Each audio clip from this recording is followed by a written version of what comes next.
ओम नमो भगवते वासुदेवाय नमः। स्वागत है आप सभी का मेरे भक्ति भावना यूट्यूब चैनल पर। आज मैं आपको पूर्णमासी के महाउपाय बताने वाला हूँ। दोस्तों, पूर्णमासी के दिन मिलेगा पुत्र धन प्राप्ति का आशीर्वाद। 9 राशियाँ रहने वाली हैं भाग्यशाली। आज मैं आपको एक कथा के माध्यम से भी सुनाऊंगा कि पूर्णमासी को के दिन स्वयं भगवान श्री कृष्ण ने क्या कहा था माता यशोदा से। पूर्णमासी के दिन जो भी व्यक्ति 32 पूर्णमासी का नियम बना लेते हैं उनकी हर मनोकामना पूरी हो जाती है। साथ ही पुत्रहीनों को पुत्र प्राप्ति का आशीर्वाद प्राप्त हो जाता है। जिनको भी पुत्र की कामना है, पुत्र प्राप्ति में रुकावटें आ रही हैं या व्यापार अच्छा नहीं चल रहा है, घर में सुख और समृद्धि नहीं है, तो उनको 32 पूर्णमासी का व्रत अवश्य करना चाहिए। पूर्णमासी के दिन सुबह स्नान करें। स्नान करने के बाद में सूर्य देव को अर्घ्य दें। उसके बाद में भगवान लड्डू गोपाल जी को स्नान कराएं। स्नान कराने के बाद में भगवान को चंदन का टीका लगाएं।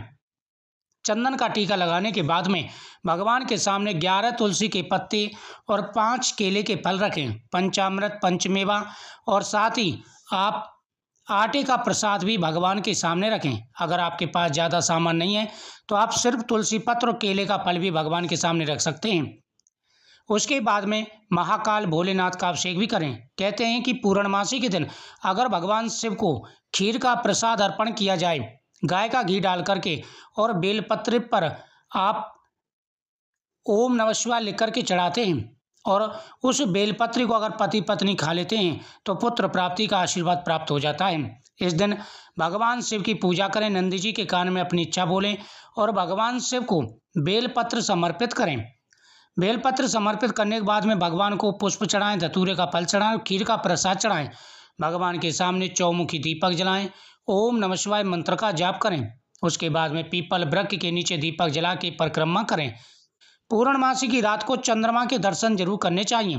कहते हैं कि चंद्रमा के दर्शन करने से व्यक्ति का सौभाग्य जागृत हो जाता है, पुत्र धन प्राप्ति का आशीर्वाद प्राप्त होता है, शरीर की जो भी रोग हैं दूर हो जाते हैं, आँखों की ज्योति बढ़ती है, और रात में माता लक्ष्मी को खीर का प्रसाद जरूर अर्पण करना चाहिए। इससे मनोकामना पूरी हो जाती है। माता यशोदा भगवान श्री कृष्ण से कहती हैं कि हे पुत्र, तुम तो जगत के पालनहार हो, कोई ऐसा व्रत बताइए जिससे महिलाओं को विधवा का दुख ना सहना पड़े, साथ ही पुत्रहीनों को संतानहीनों को संतान की प्राप्ति हो। भगवान श्री कृष्ण कहते हैं कि हे माता, मैं तुम्हें पूर्णमासी का महत्व बताता हूँ। जो भी पति पत्नी पूर्णमासी का, स्त्री पुरुष पूर्णमासी का व्रत रखते हैं उनकी सभी मनोकामनाएं पूरी हो जाती हैं। प्राचीन समय की बात है, एक राज्य में धनेश्वर नाम का एक ब्राह्मण रहता था। ब्राह्मण के पास हर प्रकार का सुख और वैभव था, लेकिन उसके कोई संतान नहीं थी। पुत्र न होने के कारण वह सदा ही चिंतित रहा करता था। एक बार वहां पर एक सिद्ध पुरुष आए। सिद्ध पुरुष सभी के घर से भिक्षा लेते थे, लेकिन धनेश्वर के यहाँ से भिक्षा नहीं लेते थे।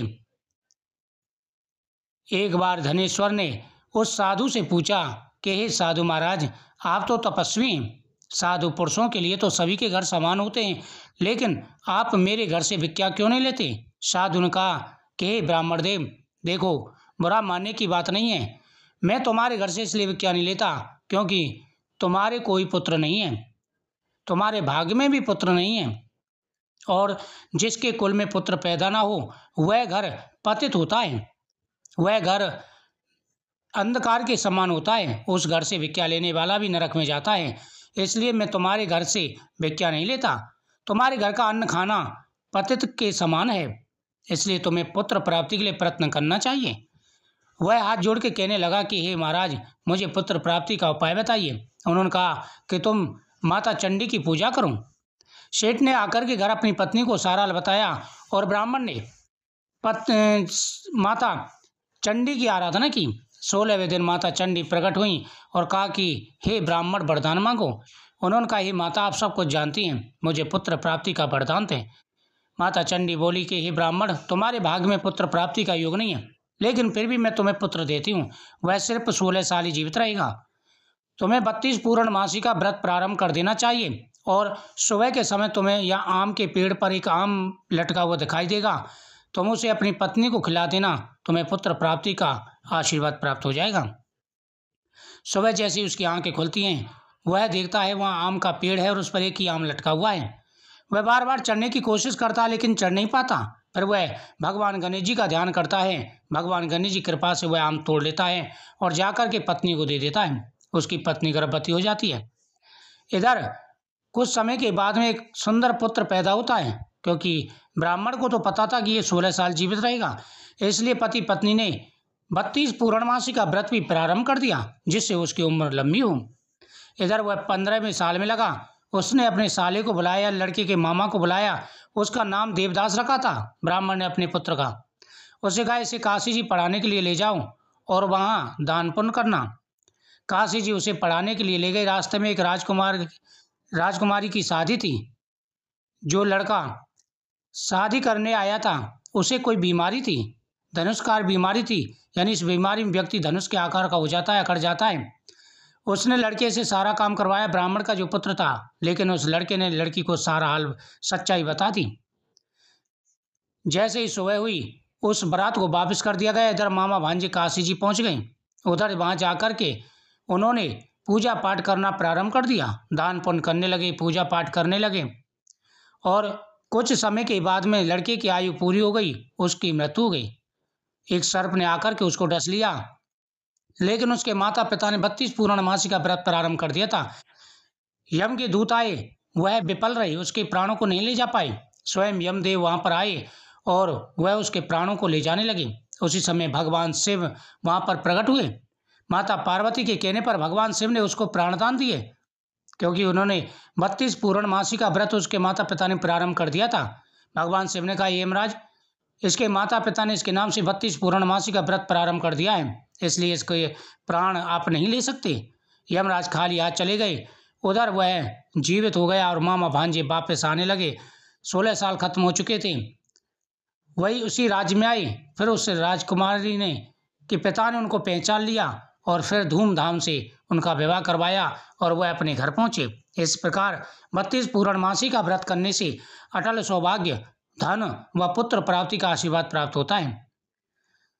इस दिन कई राशियां हैं जो बेहद ही भाग्यशाली रहने वाली। इस पूर्णमासी पर योग बहुत ही अच्छा बना हुआ है। मेष राशि, मिथुन राशि, कर्क राशि, सिंह राशि, कन्या राशि, वृश्चिक राशि, धनु राशि, कुंभ राशि, मीन राशि इस दिन बेहद ही भाग्यशाली रहने वाली हैं। इनका योग बहुत ही अच्छा है। तो पूर्णमासी के दिन आप ये पूजा जरूर करें, दान पुण्य करें, गौ माता का पूजन करें, पितरों की पूजा करें। जितना ज़्यादा हो सके आप दान पुण्य करें। ज़्यादा नहीं तो आप सत्यनारायण भगवान की पूजा जरूर करें और भगवान के सामने चढ़ा हुआ प्रसाद जरूर खाएं। इससे आपकी मनोकामना अवश्य पूरी होगी। वीडियो को शेयर करें, चैनल को सब्सक्राइब करें, कमेंट में ओम नमो भगवते वासुदेवाय नमः जरूर लिखें।